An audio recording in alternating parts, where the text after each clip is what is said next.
I know this is one of your favorite guests because you are a social media maven. Corey Perlman, social media keynote speaker, owner of Impact Social Media Incorporated, CoreyPerlman.com, ImpactSocialMedia.com. He is back with us here on the Big Biz Show. Corey, normally we talk about, this is a trend in social media, and this is fun, and this is crazy, and this is new.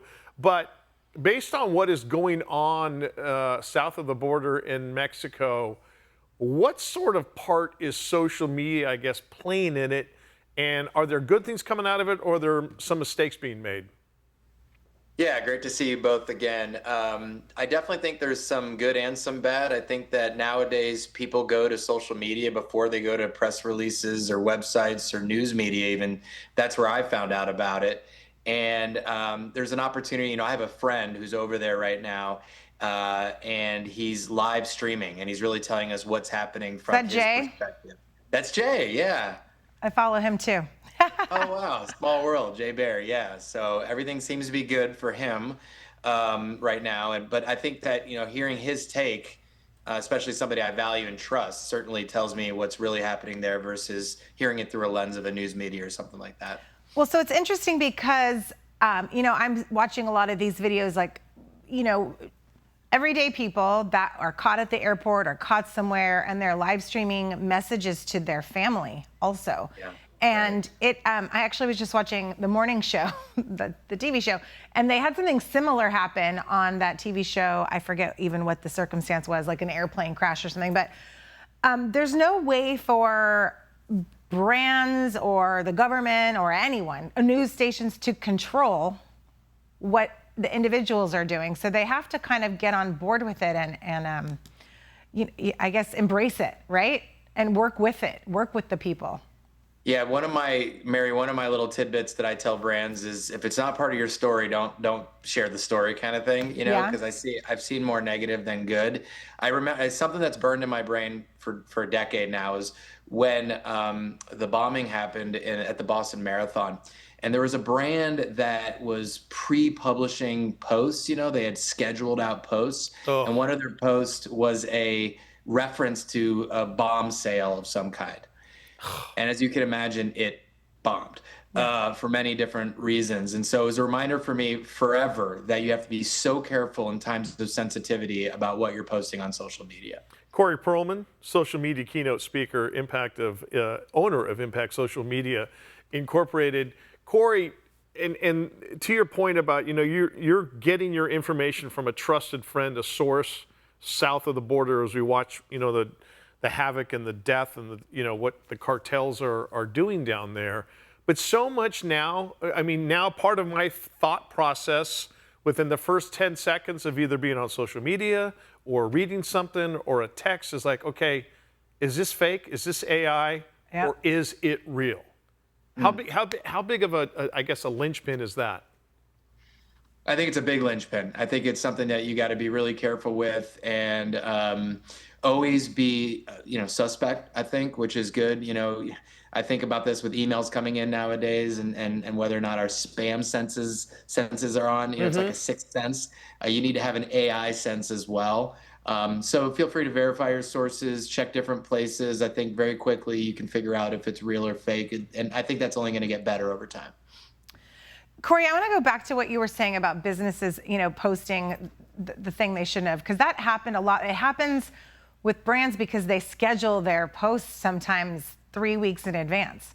So right. It is important for businesses to be in the moment. It's like you got to walk a fine line, right, between being up on your, time savvy with being able to chunk out your content calendar, but then also being in the moment with what's going on. Now, what about brands who may want to not hop on the bandwagon of something happening, but maybe change their strategy?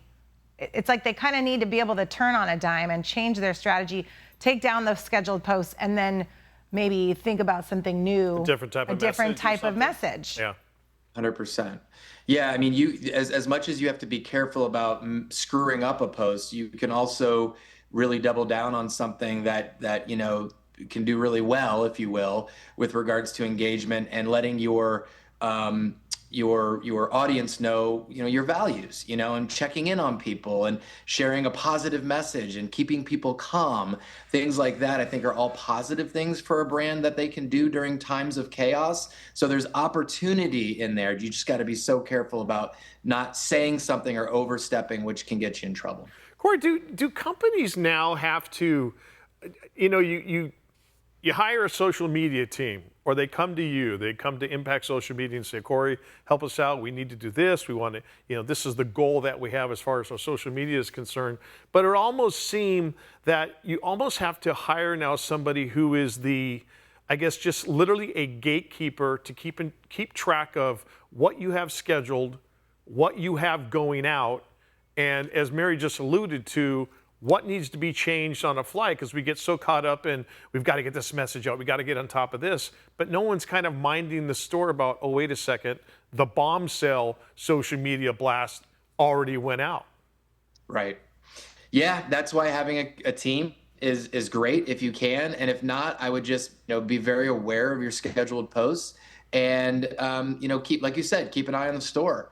And things like, when it's our Thanksgiving and you have a Canadian representation, don't just say Happy Thanksgiving, or if it's President's Day and, whatever, we have the State of the Union coming up tonight, like just be careful, and just be aware of what you got going out on social. So don't send out the Happy State of the Union address sale. Yeah. If you're Some people might want to do that. Now, with AI, and being careful, I feel like there's a button you're supposed to push if it is AI generated, but are people really doing that? And are you seeing maybe a move towards users being able to push a button or tell somehow if something is AI generated? Could we be moving towards that, or I hope? I think so. I've been noticing on my feed that there's a little icon at the bottom that kind of gives away if it's completely AI generated. Yeah. And I know that the platforms are trying to do that, I think.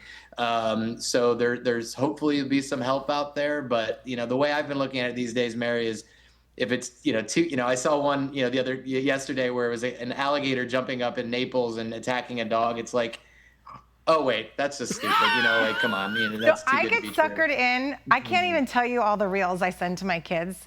And Yeah. they write back, Mom, AI. And I'm like, oh, dang it. Rihanna's not going on concert with, Pink. I really thought that was a thing. Rihanna did not get eaten by an alligator. Exactly, in Naples. Well, I'm a sucker. one of the things, and Corey, always appreciate the time, brother, but one of the things that I really hate is the fact that it's like somebody kicking a dog or something like that, and it gets you fired up, and you want to strangle somebody, and then you're like, calm down, it's AI. And Corey, that is that roller coaster that social media takes us through. Corey Perlman, social media keynote speaker, owner of Impact Social Media Inc., CoreyPerlman.com and ImpactSocialMedia.com. Corey, as always, appreciate your time.